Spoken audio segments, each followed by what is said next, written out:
My son's startup launch party was held on the 42nd floor of a glass tower in Columbus, overlooking the city lights like a postcard someone rich designed specifically to make men like me feel small. I drove 5 hours from Youngstown to be there. Left at noon, stopped once at a McDonald's in Zanesville for coffee and a fish sandwich, arrived with my good shirt wrinkled from the drive, and my dress shoes pinching because I only wear them to funerals and occasions like this one. The invitation had come by email 3 weeks earlier. Derek had forwarded it from his assistant. The subject line said, "Aldridge Callaway Ventures, Launch Celebration, You're Invited." My son's name was second. I remember staring at that email for a long time before I printed it out and put it on my refrigerator door under a magnet shaped like the state of Ohio. I should have understood something from the way the invitation read. Cocktail attire, open bar. Reception begins at 7. I had to look up what cocktail attire meant because the last time I wore a tie was to my brother Jimmy's funeral in 2009. The lobby of the building had marble floors and a security desk with 2 young men in black suits who checked my name against a list on a tablet. They found it eventually, near the bottom. I rode the elevator up with a couple who smelled like money, the kind of clean, expensive smell that doesn't come from a bottle you buy at Walmart. The woman was wearing a dress that probably cost more than my car payment. The man was talking on his phone about a deal closing in Phoenix. Neither of them looked at me. The 42nd floor was beautiful. I'll give Derek that. Floor-to-ceiling windows, the city spread out below us like something from a movie. Servers circulating with trays of things I couldn't identify. A bar along one wall where the bartender was making cocktails that came in glasses shaped like geometric puzzles.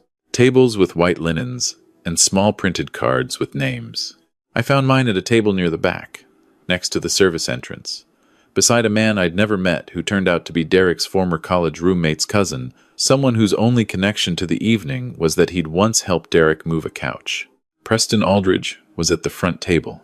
I'd seen him before, twice in person over the past 6 years, though I'd watched him plenty on LinkedIn, where he posted motivational content about disruption and mindset and the entrepreneurial spirit. He was 61, 2 years younger than me, with silver hair that looked styled rather than simply gray, and a tan that didn't come from working outdoors. He wore a dark blue suit that fit him the way expensive suits fit men who are used to wearing them. Carol was beside him, looking the same way she'd looked the last decade of our marriage, like she was tolerating a situation she felt she deserved better than. Derek was working the room. I watched him from my table at the back, threading through groups of people, laughing with investors, shaking hands with confidence I recognized as mine, but polished into something I no longer owned. He was 28 years old. I'd taught him to shake hands when he was 6, standing in our kitchen in Youngstown, telling him firm grip, eye contact. That's how people know you mean it. Someone else had apparently taught him the rest. He saw me once, across the room, gave me a wave and a nod that meant, "I see you. I'll get to you eventually." He never got to me eventually. The program started at 8:30. The room settled. Someone I didn't know introduced Derek and Preston as visionaries, as proof that the American entrepreneurial spirit was alive and well, as the founders of a company that was going to transform the way mid-sized businesses manage their logistics infrastructure. I didn't entirely understand what that meant, but the people around me nodded with the confidence of people who understand things like that for a living. Preston spoke first. He talked about recognizing talent, about mentorship, about the importance of finding young people with hunger and potential and putting real resources behind them. He was good at speaking, the kind of good that sounds effortless but isn't. He talked about Derek as though he'd found him somewhere and built him from raw material. Then Derek took the microphone. He talked about his journey, about coming from a small town in Ohio with big dreams and not much else, about the years of struggle, the doubts, the moments he almost quit. He said the right words in the right order, and the room responded the way rooms respond when someone has rehearsed the emotion just enough. He thanked his professors at Ohio State. He thanked his co-founder. He thanked the investors who had believed in him when the idea was still a spreadsheet and a pitch deck. Then he said Preston's name. He said Preston Aldridge was the man who had changed his life. That Preston had seen something in him that he hadn't seen in himself. That Preston had sat across from him at dinner in Columbus 4 years ago and told him that his idea was worth pursuing, that he had the instincts of a real entrepreneur, that the world was waiting for someone like him to build this thing. He said Preston had been more than an investor, more than a business mentor. He said Preston had shown him what it looked like when a man truly believed in your potential, and that he would spend the rest of his career trying to live up to that belief. He choked up at the end. The room applauded. I sat at my table near the service entrance and waited for my name. It didn't come. He thanked everyone who had shaped him into the man standing at that podium. He did not say my name, not once. Not even as an afterthought, not even in the way people say, and, of course, my family. Without meaning anything specific, I was invisible in that room, invisible in that speech, invisible in my son's version of the story of his own life. I picked up my jacket from the back of my chair. My table companion, the roommate's cousin, was watching the room with the mild attention of someone at an event they don't entirely understand why they're attending. He didn't notice me stand. Nobody did. I walked along the wall toward the elevator bank, passing a server with a tray of something that smelled like seared tuna. I pressed the down button and stood there for what felt like a long time before the doors opened. I rode down 42 floors in silence and walked through the marble lobby and out onto the sidewalk, where Columbus, at 9 o'clock on a Thursday, was busy and indifferent. I sat in my car for an hour and 15 minutes before I started the engine. I didn't drive back to Youngstown. Too tired, too old to do 5 hours in the dark after what I'd just sat through. I'd booked a room at a Hampton Inn on the north side, $69, because the downtown hotels wanted $240 a night, and I'm a man who drove the same truck for 11 years before buying a used replacement. I lay on the Hampton Inn bed in my wrinkled good shirt and stared at the ceiling and listened to the highway noise outside the window. My phone buzzed around 11. Derek. I let it go to voicemail. He called again at 11:30. I picked up. Dad, where did you go? We were looking for you. Were you? After the program, Preston had a private dinner for the core investors. I was going to bring you over and introduce you. You would have fit right in. I thought about that for a moment. A retired auto worker from Youngstown, 31 years on the floor at the GM Lordstown plant before it closed, fitting in with Preston Aldridge's investor dinner. I'm at the Hampton Inn on Morse Road, I said, heading home in the morning. You left early. What happened? I listened to your speech. Silence. Okay, he said finally. And you thanked everyone in that room, I said. Twice some of them.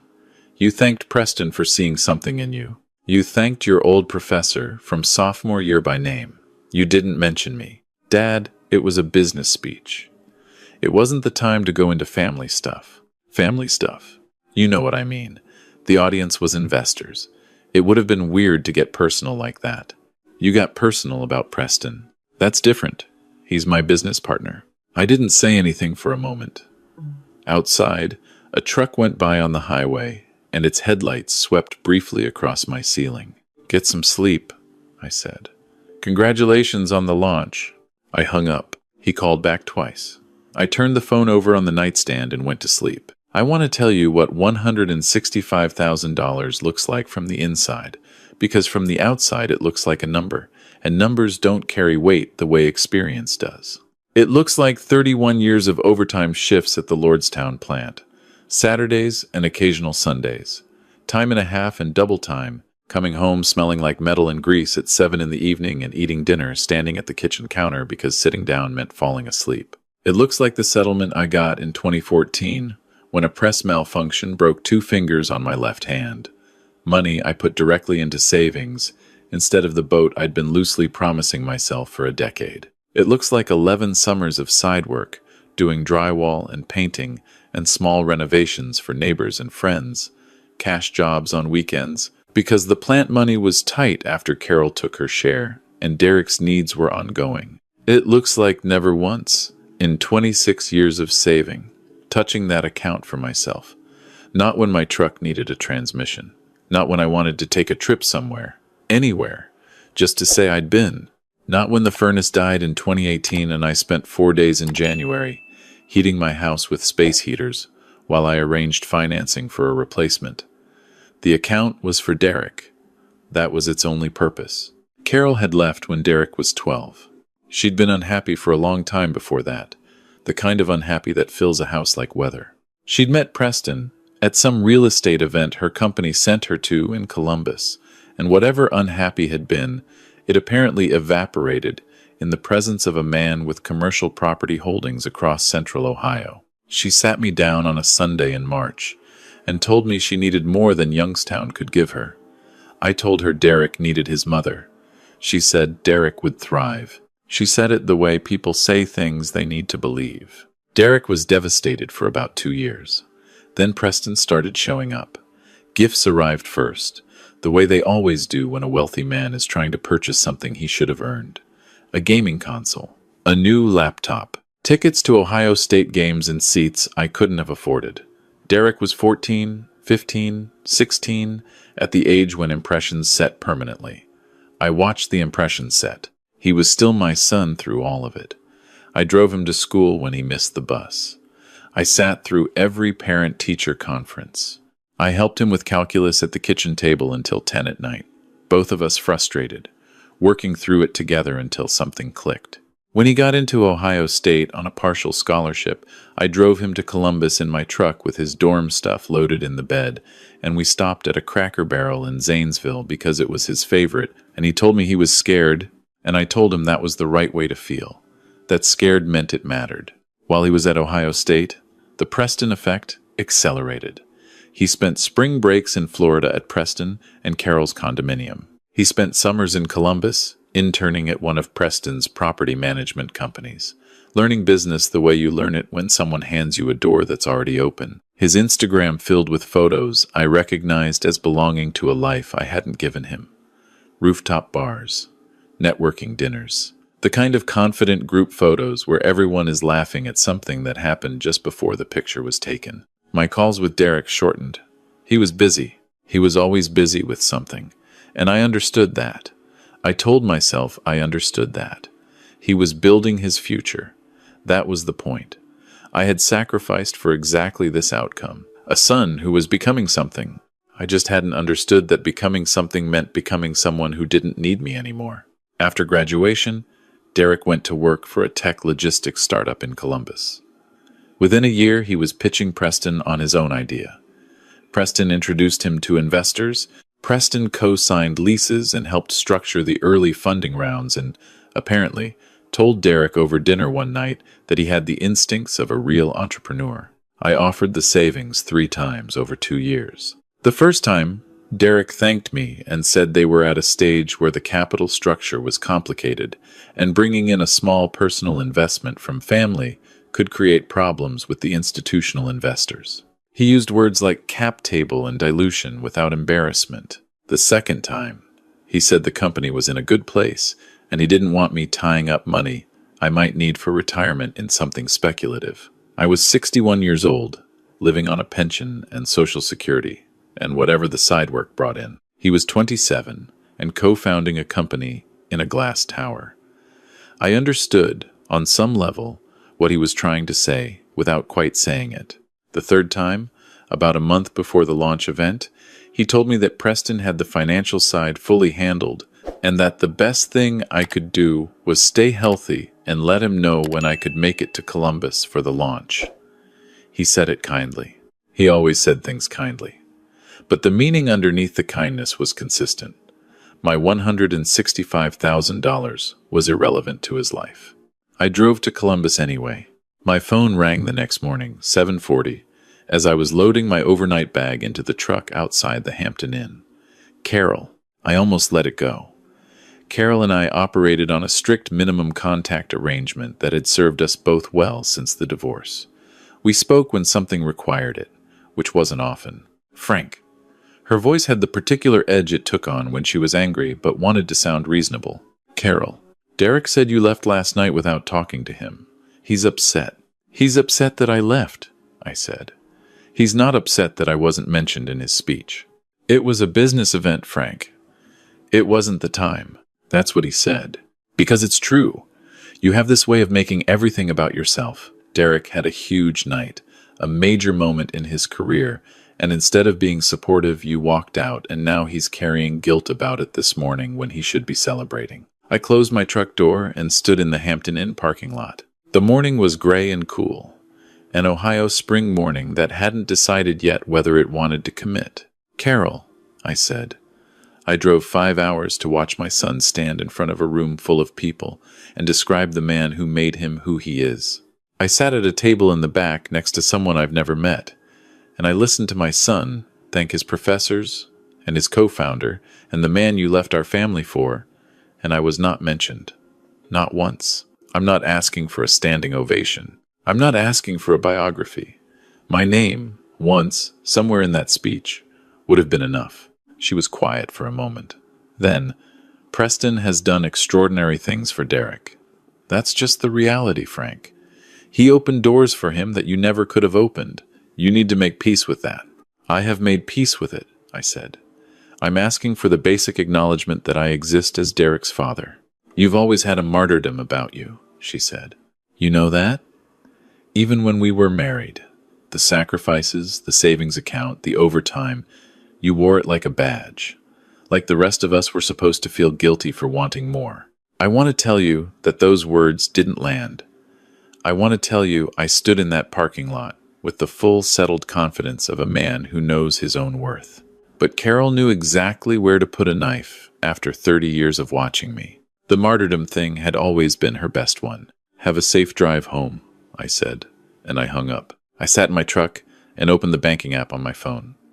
The savings account I'd opened the year Derek was born showed $165,447. 26 years of deposits, of government interest, of never once withdrawing for myself. The account name I'd set when Derek turned 16 was still there, Derek's Future. I sat with that for a while. Then I opened Google and typed Youngstown Community College Scholarship Fund.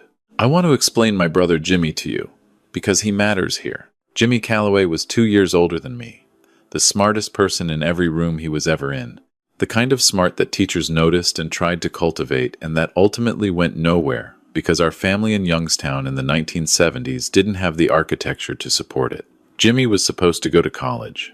He had been accepted to Kent State with a partial scholarship, and the rest was supposed to come from money that turned out not to exist when their timing was examined, honestly. He went to work at the plant instead, same as our father. He worked there for 22 years. He was 53 when the heart attack came, and he was shoveling his driveway because he'd never owned a snowblower, and that was that. Jimmy used to say that the difference between the people who made it and the people who didn't usually came down to one door opening at the right time. He didn't say it bitterly. He said it as observation, as engineering analysis of a system he'd spent his life inside. One door. One person who saw you and said yes when everything else was saying no. I thought about Jimmy a lot in the weeks after the launch event. Derek called several times. His messages shifted gradually from irritated to apologetic to something I didn't quite have a name for. The fourth message. He said he'd been thinking about the speech, and he could see how it might have felt. He didn't say it felt wrong, just that he could see how it might have felt, which was a distinction that told me he was still somewhere between understanding and defending. I didn't call back. I was living my regular life, teaching 2 days a week at the technical college, basic math, GED prep, the kind of work that paid modestly and mattered quietly. Walking the Mahoning River Trail in the mornings. Making dinner from scratch because I've always found it calming in the way other people find television calming. The news came 8 weeks after the launch event, on a Tuesday morning, through a business news alert I'd set up after the launch, just so I could follow Derek's company. The SEC had opened an investigation into Aldridge Capital Management for alleged securities fraud. The allegation was that Preston Aldridge had been misrepresenting the financial health of several investment vehicles to attract new investors, using new money to pay returns to earlier investors in a way that certain prosecutors were describing as a Ponzi-adjacent structure. 2 of those investment vehicles had provided early funding to Aldridge Callaway Ventures, Derek's company. I read the article twice. Then I made coffee and sat at my kitchen table and read it a third time. My phone rang 4 hours later. Derek. This time I picked up immediately. Dad. His voice had none of the polish of the launch event. He sounded 28 years old in the way that 28 sometimes suddenly collapses into 17. I saw the news, I said. It's bad. He let out a breath. It's really bad, Dad. The company accounts are frozen pending the investigation. Our investors are spooked. 3 of them have already pulled back their commitments for the next funding round. We had payroll due Friday, and I don't know. He trailed off. What happened exactly? I said. Walk me through it. He walked me through it. Preston had been building a financial structure for 15 years that looked solid from outside and was hollow from inside. The properties were real. The returns weren't. When the SEC started pulling threads, Preston's lawyers had apparently advised him to distance himself from all personal business relationships, which included, as of 48 hours ago, his involvement with his stepson's company. He just cut contact? I said. His lawyer called my lawyer. He said it, flatly, with the specific absence of emotion that means the emotion is enormous and can't be looked at directly. I'm sorry, I said, and I meant it. Not for Preston's consequences, which seemed proportional to his choices. For my son, who had built something real on a foundation someone else had rotted out from under him. There's more, Derek said. Mom's house. It was in Preston's name. She's going to have to move. I see. I have $30,000 in personal savings. The company has maybe 60 days of runway if we cut everything to bone. I have 2 employees I actually care about who I might have to let go this week. He paused. I thought about the trust fund. I was quiet. Dad, I know I don't have any right to ask. I know what I said about it, about you, about the money. I know, but I need help, and you're the only person I have left to call. I looked around my kitchen. The coffee was sitting in my cup, getting cold. Out the window, the backyard was finally showing green in the way that Youngstown backyards do in late May, tenaciously, against the odds. Derek, I said, the savings account is gone. What do you mean gone? I donated it 6 weeks ago to the Youngstown Community College First Generation Scholarship Fund. Silence. I named it after your Uncle Jimmy, I said. He was supposed to go to college and never got there. Seemed right. More silence. Then, Dad, you told me 3 times it wasn't relevant to your situation. You were right. It wasn't relevant to your situation at the time. So I found a situation where it would be. That's, he started, and stopped. That's $200,000. 165, I said. The college matched some of it.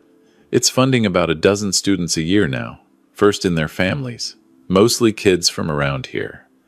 Mahoning Valley, some from Trumbull County. Good kids who just needed the door to open. He was quiet for a long time.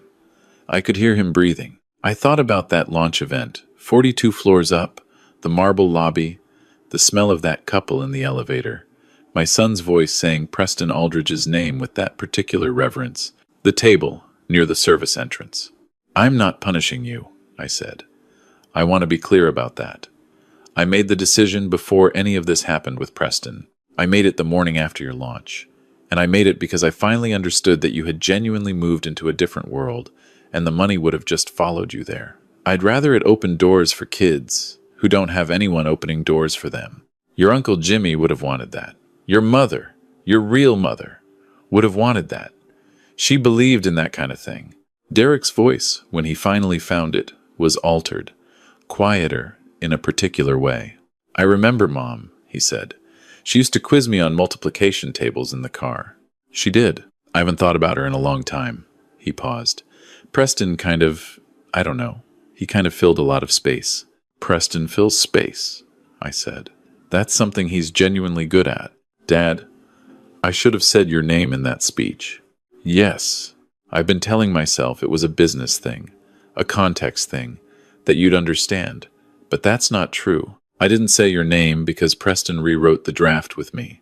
And every time I had a line about growing up in Youngstown, about you, about how you actually raised me, he'd say something about staying focused on the investor narrative, on the entrepreneurial journey. And I let him. I let him edit you out. I absorbed that for a moment, the specific quality of it. Preston's good at editing things, I said. Yeah. Derek's voice broke slightly. I'm sorry, Dad. I'm really sorry. Not because I need your help now and you can't give it. I'm sorry because you sat in the back of that room and drove 5 hours to be there and I didn't say your name and that was wrong. I've known it was wrong since the morning after, and I've been finding ways to not know it. I looked at the refrigerator. The launch party invitation was still up there, still under the Ohio magnet. I reached over and took it down and held it in my hand. Derek, I said, what does your week look like? What do you mean? I mean, when is your next few days clear? I want you to come to Youngstown. Dad, I have a company that's possibly collapsing. If the company is going to collapse, it will collapse whether you're sitting in Columbus watching it or you're eating dinner with your father in Youngstown. Come for the weekend. Come see where you're from. He came the following Friday. I picked him up at the Greyhound station because he'd sold his car 2 weeks earlier to cover payroll. He looked like himself, but with some of the sheen worn off, which, honestly, was an improvement in my opinion. He was wearing jeans and a fleece and carrying a backpack, and when he walked out of the station, he saw my truck, and something in his face shifted in a way that reminded me of him at 12. We drove to my house. I made pot roast because it takes hours and fills the whole house with something that smells like being home. We ate at my kitchen table, which is the same table we had when he was growing up, and we talked. Not about the company, not at first. We talked about Youngstown, about the plant closing, about what had happened to the city, and what was slowly, against all odds, beginning to come back. We talked about Jimmy, stories Derek had only heard secondhand, things I hadn't thought to tell him when he was young enough to still be interested in family mythology. Then he told me about Preston, the real version, the one that existed before everything became a legal matter, how Preston had been so relentlessly positive in a way that felt, at first, like belief, and then slowly, over years, began to feel more like management. How Preston talked about Derek's potential so much and so consistently that Derek had gradually stopped being able to imagine his potential having anything to do with himself, as though it were a property of Preston's attention rather than his own nature. I told your mother you were thriving, I said. Every time she asked how you were doing in school, you were always thriving. You did that. He looked at his plate. I know, he said. I think I knew. Preston was louder. That's what money does, I said. It raises the volume on everything. We talked until 11 o'clock, which is late for me. I gave him his old room. I'd kept it basically the same, which I know is a thing people make fun of parents for. But it had served me fine as a guest room, and there was no practical reason to change it. He stood in the doorway for a moment, looking at the Ohio State pennant still on the wall, the desk where we'd worked through calculus together. You really kept it, he said. I kept it, I said. In the morning I made eggs, and we walked the river trail. The Mahoning in late spring is genuinely beautiful, which surprises people who only know Youngstown as a punchline about industrial decline.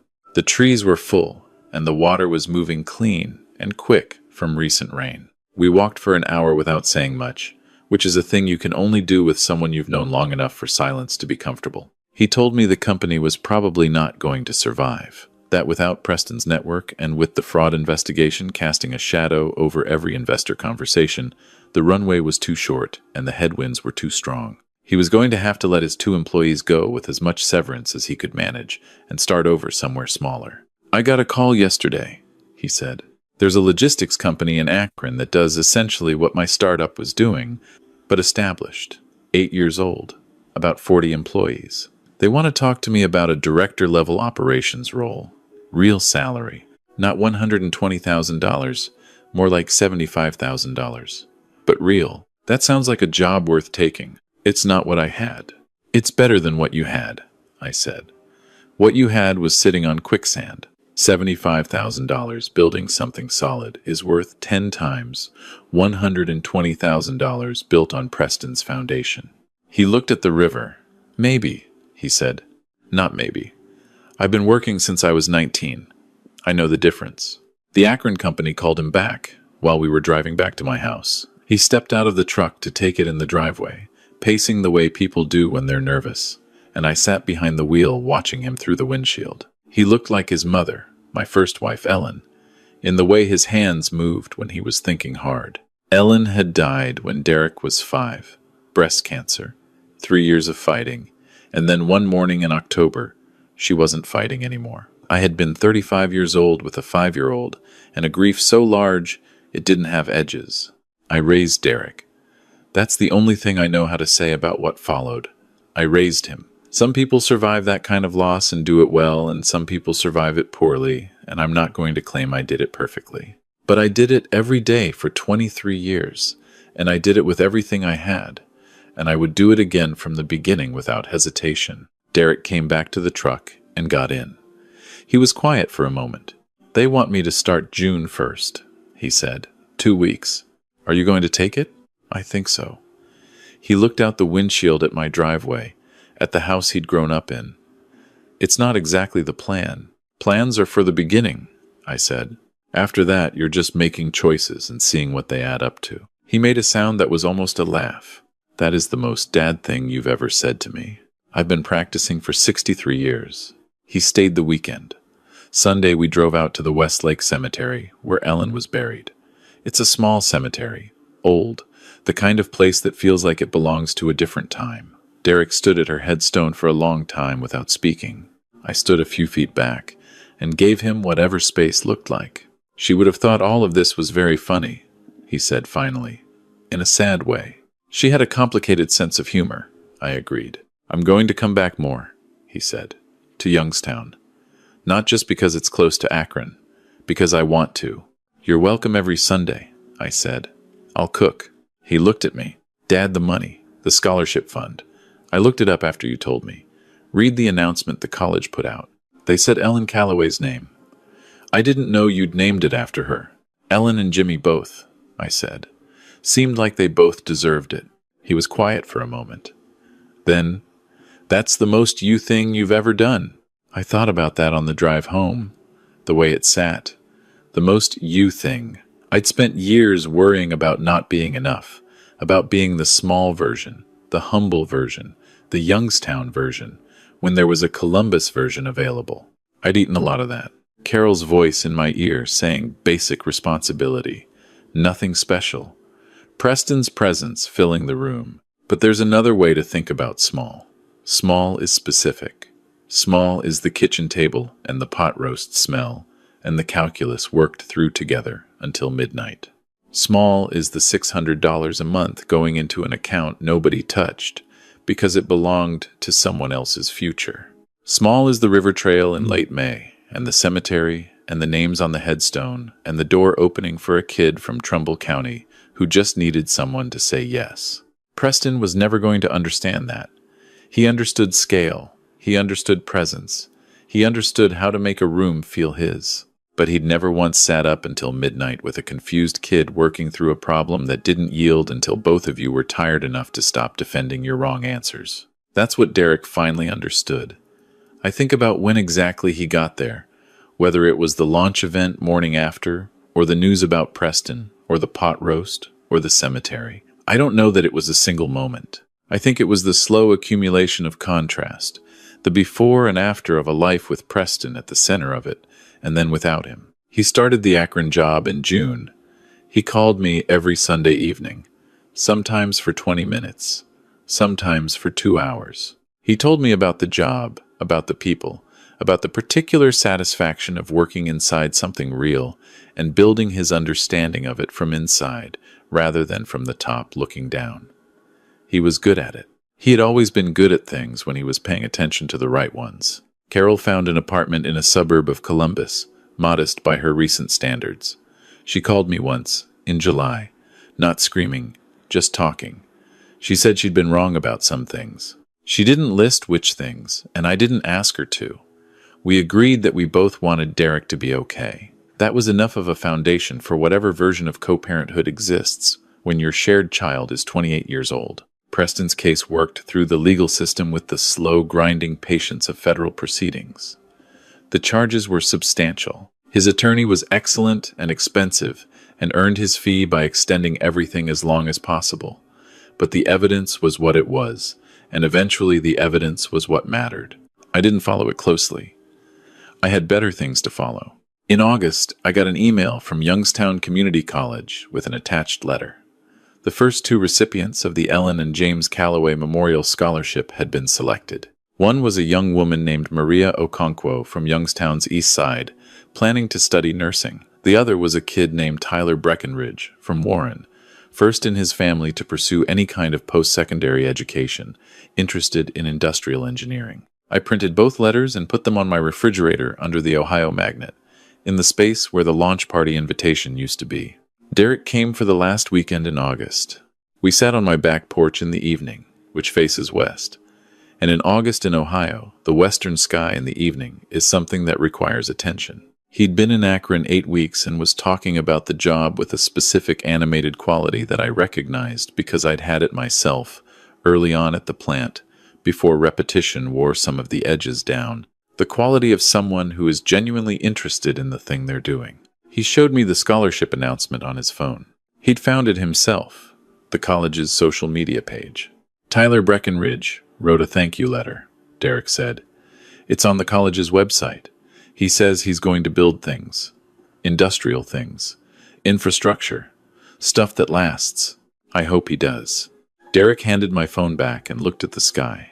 Dad, I've been thinking about something. Tell me. When I was at Ohio State, second year, before Preston really entered the picture, I was struggling in my finance class, and I called you one night. I don't know if you remember this, and you stayed on the phone with me for 3 hours going through present value calculations because the way the professor was explaining it wasn't landing for me. I remember that. You explained it in terms of the plant, depreciation schedules for equipment, the way the company had to account for the long-term value of assets. You made it real. I passed the class with a B+. I nodded. I've been thinking about that a lot lately, he said. About how much of what I actually know I learned from you. Not in school, not from Preston, just from you. About patience, about the math of things, about what it means to commit to something over a long time without knowing the payoff. I didn't acknowledge it. For years, I got so caught up in Preston's version of success that I stopped being able to see yours. I looked at the sky. The light was going pink and orange, doing what it does in August when there's enough humidity to scatter it properly. I'm not perfect at what I did, I said. I made mistakes raising you. You were there, he said. That was the main thing. You were just always there. I thought about the drive to Columbus, the 5 hours, the McDonald's in Zanesville, the marble lobby, the service entrance table, the elevator down, and the walk to my car, and the hour and 15 minutes sitting in the parking lot with the engine off. And underneath all of that, the 23 years before that, the daily, ordinary, undramatic accumulation of showing up. You're welcome for the being there, I said. It's what I promised your mother when you were born. I told her I'd be there. I meant to keep that. Derek was quiet for a moment. When he spoke, his voice had the texture of something that had been carried for a while. I want you to know that I know who raised me, he said. Not for any reason except that I need you to know it. The man who raised me was not Preston Aldridge. The man who raised me taught high school and worked overtime and drove a truck that was 11 years old and never touched a savings account he spent 26 years filling because it belonged to his son. That's who raised me. I know that now. I didn't trust myself to speak for a moment. Then I said, that's enough. That's all I needed. We sat there as the sky went through its full sequence, pink to orange, to a particular shade of deep blue that comes just before dark, and the neighborhood settled into evening around us. And my son and I sat on the back porch of the house, where he grew up, and we didn't need to say much else. He moved to Akron in September. He found a one-bedroom apartment near downtown, affordable, within walking distance of the towpath trail. He's making his loan payments every month and building his savings from zero, which is something I happen to know he understands how to do. He drives to Youngstown most Sundays. I cook. Sometimes we walk the river trail first, depending on the weather, and sometimes we drive out to the cemetery to sit with Ellen for a while, which I think she would have found both touching and slightly excessive because she had that kind of personality. I still teach 2 days a week at the technical college. I still walk the river trail in the mornings. I still make dinner from scratch because it settles something in me that I can't settle any other way. Preston Aldridge's trial is scheduled for next spring. I have no particular feelings about the outcome, except that outcomes should match actions, which is the kind of sentence that sounds like something my brother Jimmy would have said, sitting in the kitchen with a cup of coffee, explaining how systems worked with the patience of someone who had studied them from inside for 20 years. Tyler Breckenridge, the kid from Warren, sent a second letter to the college in October. He got an A in his first semester of calculus. He said the scholarship had meant he could take a full course load instead of working 30 hours a week alongside school. He said it had changed what was possible. He said he was going to study hard and build things that lasted. I read that letter 4 times. I don't know why 4 times specifically. It just took that many reads before the weight of it settled properly. Some things you do for yourself, and some things you do because you are part of something longer than yourself. A chain of people who showed up and worked and saved and sacrificed so the next one could go further. My father worked the plant so I could go to teacher's college. I worked the plant and the overtime and the side jobs so Derek could go to Ohio State. And $165,000 went to Tyler Breckenridge and Maria Okonkwo and the dozen kids after them, because that's how the chain continues, not by holding the links close, but by extending them outward toward whoever needs them next. Derek understands that now. I think he understood it before he said it, in the way that people understand things before they're ready to say them. He just needed Preston's floor to collapse first, so he could feel the ground that was always underneath. That's the hardest kind of learning, the kind that costs something real before the lesson takes. But in my experience, it's also the kind that stays. If you enjoyed this story, please like this video, subscribe to Frost Vengeance, and leave a comment below. Have you ever sacrificed everything for someone who didn't see it until it was almost too late? I want to hear your story. And to keep watching, click the link on your screen right now.